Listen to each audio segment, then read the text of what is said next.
Assalamualaikum warahmatullahi wabarakatuh. Hari ini kita akan belajar materi lanjutan dari materi yang sudah kita pelajari minggu lalu. Kalau minggu lalu kita sudah mempelajari tentang tumbuhan, sekarang hari ini kita mempelajari tentang karangkep. Karangkep itu ada 3, Dwi Purwo, Dwi Linggo, dan Dwi Wasono.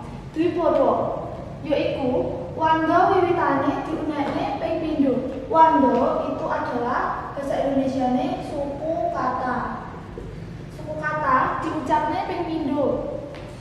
Contoh, tembung linggo laku karena sing depan diucapnya 2 kali berarti jadi lalaku. Sepuh. Sepuh adalah tembung linggo. Karena Dwi Purwo yang depan diucapkan 2 kali jadi ditulis lagi sesepuh. Luhur juga begitu, jadi luluhur. Kemudian Dwi Linggo. Dwi Linggo terbagi menjadi 2, Dwi Linggo dan Dwi Linggo salin swara. Dwi Linggo yaitu tembung linggo diucapkan 2 kali, diunekake kaping pindho. Contoh, tembung linggo bocah diunekake 2 kali jadine bocah bocah, omah omah, dan sebagainya. Terus Dwi Linggo salin swara. Linggo diunekne ping pindho, nanging ana wanda atau suku kata sing berubah. Contoh, tembung linggo Bali menjadi Dwi Linggo salin swara dadi bola bali. Turu dadi tura turu, dan sebagainya. Kemudian Dwi Wasono. Dwi Wasono yaiku tembung sing wanda pungkasane diunekne ping pindho. Pungkasan itu adalah akhir. Yang terakhir diucapkan 2 kali, tembung danga